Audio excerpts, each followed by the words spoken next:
Frankenstein, Volume 3, Chapter 2. London was our present point of rest. We determined to remain several months in this wonderful and celebrated city. Clerval desired the intercourse of the men of genius and talent who flourished at this time, but this was with me a secondary object. I was principally occupied with the means of obtaining the information necessary for the completion of my promise, and quickly availed myself of the letters of introduction that I had brought with me, addressed to the most distinguished natural philosophers. If this journey had taken place during my days of study and happiness, it would have afforded me inexpressible pleasure. But a blight had come over my existence, and I had only visited these people for the sake of the information they might give me on the subject in which my interest was so terribly profound. Company was irksome to me. When alone, I could fill my mind with the sights of heaven and earth. The voice of Henry soothed me. I could thus cheat myself into a transitory peace, but busy, uninteresting, joyous faces brought back despair to my heart. I saw an insurmountable barrier placed between me and my fellow men. This barrier was sealed with the blood of William and Justine, and to reflect on the events connected with those names filled my soul with anguish.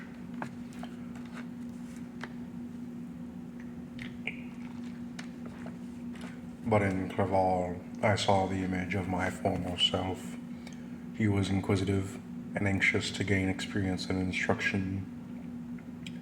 The difference of manners which he observed was to him an inexhaustible source of instruction and amusement. He was forever busy, and the only check to his enjoyments was my sorrowful and dejected mien. I tried to conceal this as much as possible, that I might not debar him from his pleasures, natural to one who was entering a new scene of life, undisturbed by any care or bitter recollection. I often refused to accompany him, alleging another engagement, that I might remain alone. I now also began to collect the materials necessary for my new creation, and this was to me like the torture of single drops of water continually falling on my head. Every thought that was devoted to it was in extreme anguish, and every word that I spoke in allusion to it caused my lips to quiver and my heart to palpitate.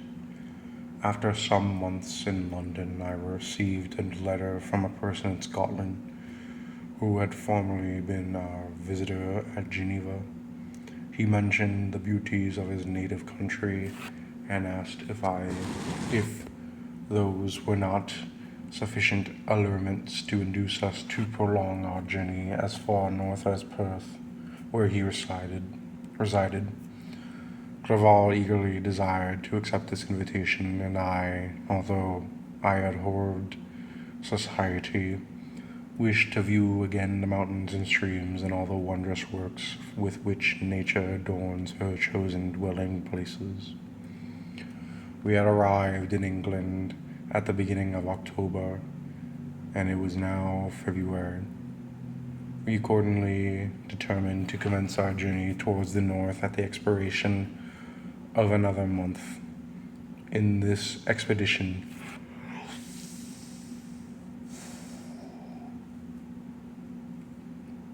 we did not intend to follow the great road to Edinburgh, but to visit Windsor, Oxford, Matlock, and Cumberland Lakes. Resolving to arrive at the completion of this tour was about the end of July. I packed my chemical instruments and the materials I'd collected, resolving to finish my labors in some obscure nook in the northern highlands of Scotland. We quitted London on the 27th of March and remained a few days at Windsor,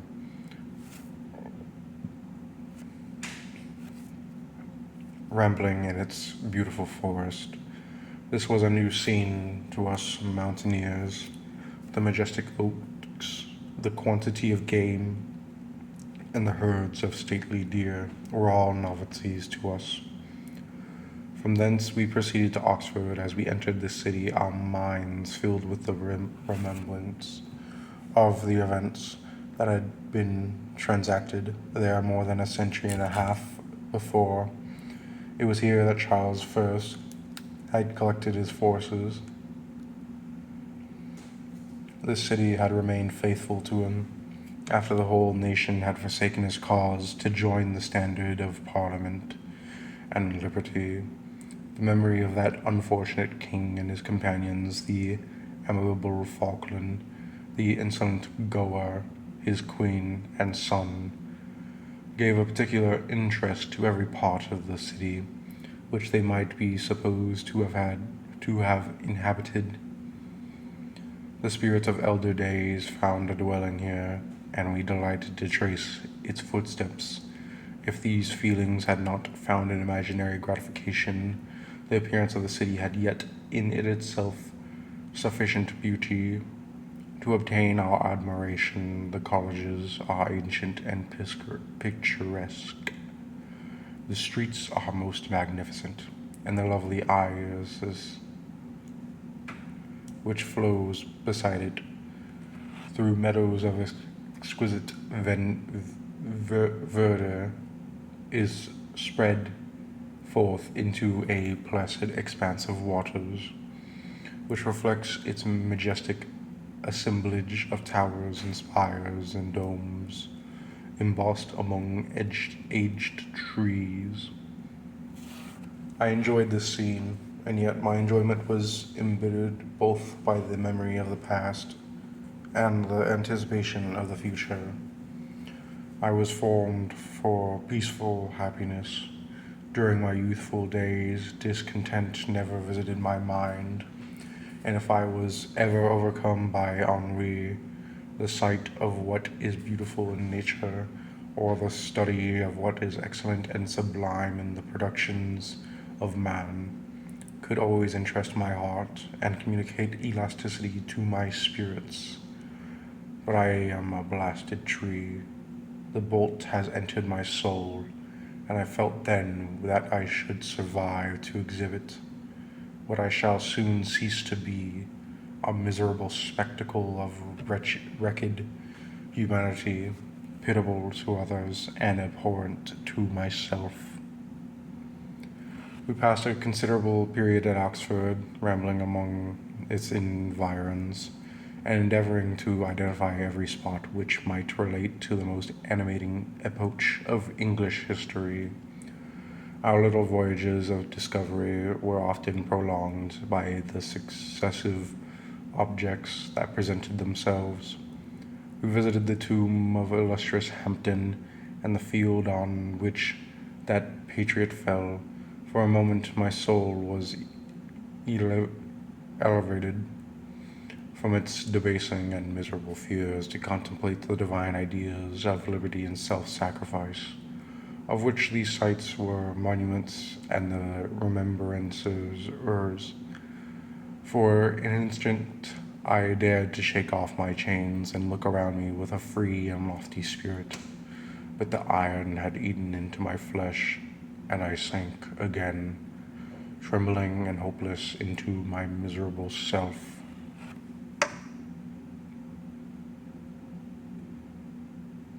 We left Oxford with regret and proceeded to Matlock, which was our next place of rest. The country in the neighborhood of this village resembled, to a greater degree, the scenery of Switzerland, but everything is on a lower scale, and the green hills want the crown of distant white Alps, which always attended on the piney mountains of my native country.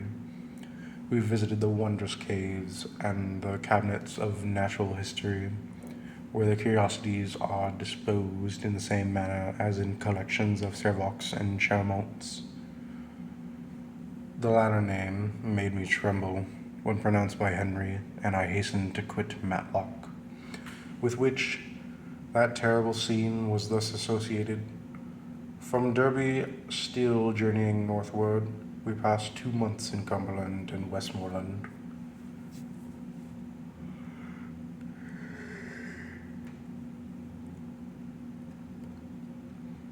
I could now almost fancy myself among the Swiss mountains, the little patches of snow which yet lingered on the northern side of the mountains, the lakes and the dashing of the rocky streams, were all familiar and dear sights to me. Here also we made some acquaintances who almost contrived to cheat me into happiness. The delight of Clerval was proportionably greater than mine. His mind expanded in the company of men of talent, and he found in his own nature greater capacities and resources than he could have imagined himself to have possessed while he associated with his inferiors. I could pass my life here, he said to me, and among these mountains I should scarcely regret Switzerland and the Rhine. But he found that a traveler's life is one that includes much pain amidst its enjoyments. His feelings are forever on the stretch, and when he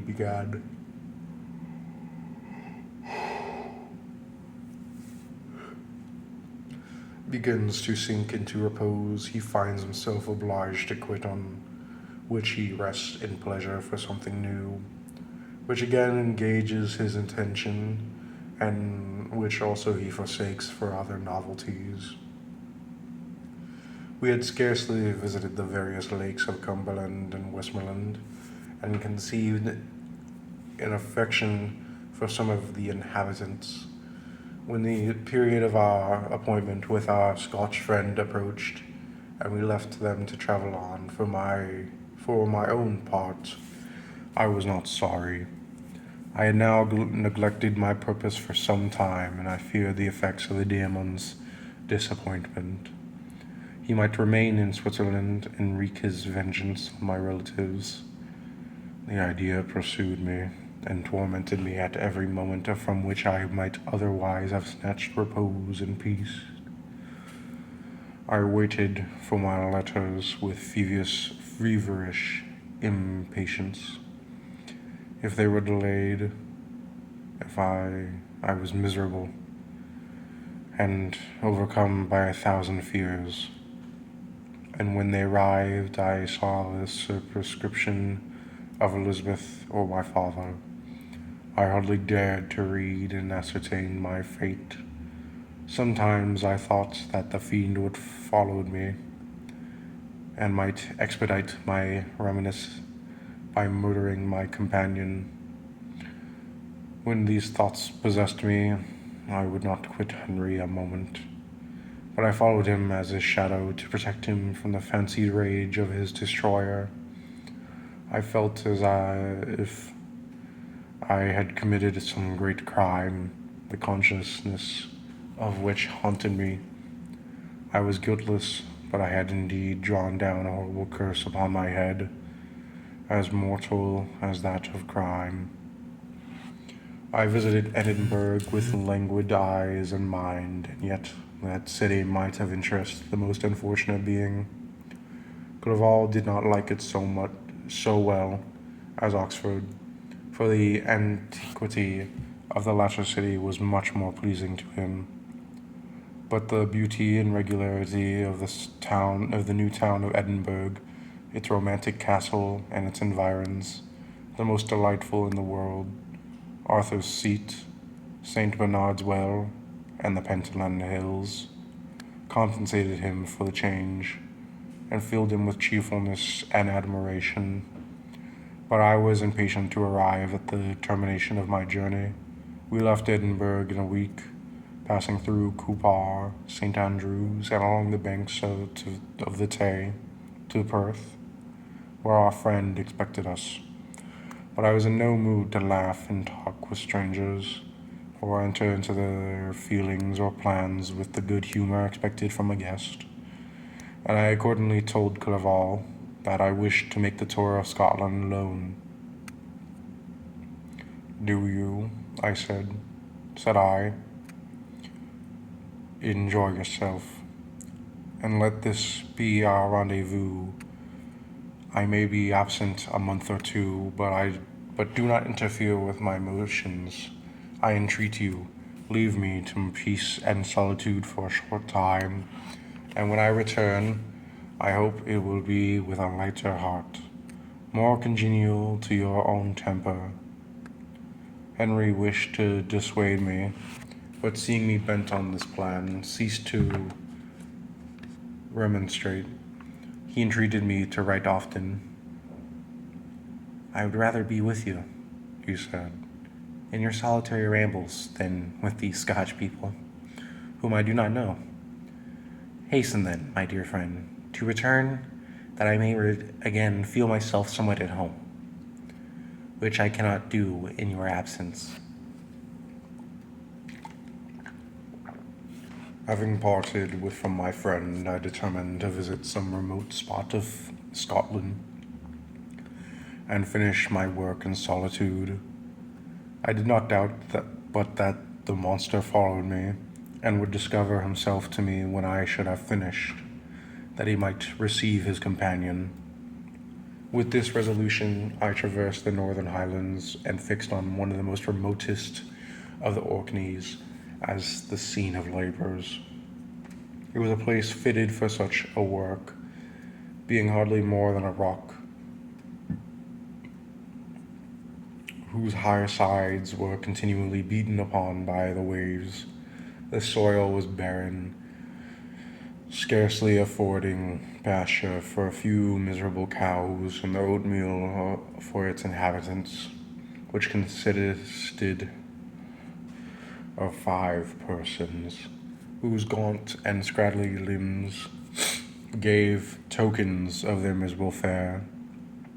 Vegetables and bread, when they indulged in such luxuries, and even fresh water, was to be procured from the mainland, which was about 5 miles distant. On the whole island there were but 3 miserable huts, and one of these was vacant when I arrived. This I hired. It contained but 2 rooms, and these exhibited all the squalidness of the most miserable penury. The thatch had fallen in, the walls were unplastered, and the door was off its hinges. I ordered it to be repaired, but bought some furniture and took possession, an incident which would doubtless have occasioned with some surprise, had not all the senses of the cottagers been benumbed by want and squalid poverty as it was. I lived ungazed and unmolested, hardly thanked for the pittance of food and clothes which I gave. So much does suffering blunt even the coarsest sensations of men. In this retreat I devoted the morning to labor, but in the evening, when the weather permitted, I walked on the stony beach of the sea, to listen to the waves as they roared and dashed at my feet. It was monotonous, yet ever-changing scene.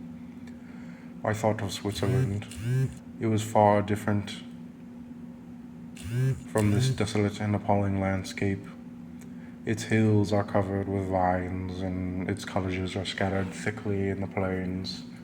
Its fair lakes reflect a blue and gentle sky, and when troubled by the winds, their tumult is but as the play of a lively infant, when compared to the roarings of the giant ocean.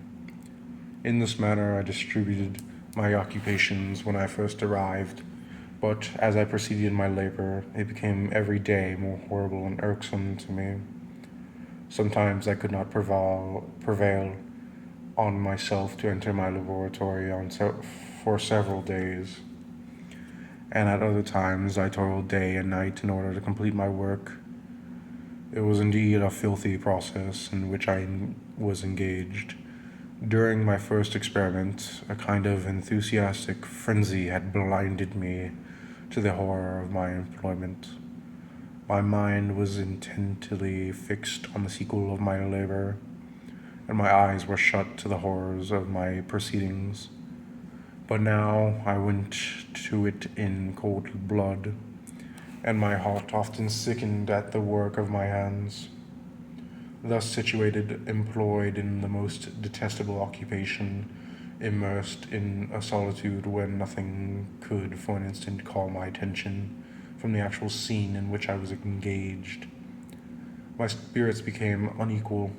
I grew restless and nervous. Every moment I feared to meet my persecutor. Sometimes I sat with my eyes fixed on the ground, fearing to raise them lest they should encounter the object which I so dreaded to behold. I feared to wander from the sight of my fellow creatures, lest when alone he should come to claim his companion. In the meantime, which I worked on, and my labors were already considerably advanced, I looked towards its completion with a tremulous and eager hope, which I dared not trust myself to question, but which was intermixed with obscure forebodings of evil that made my heart sicken in my bosom.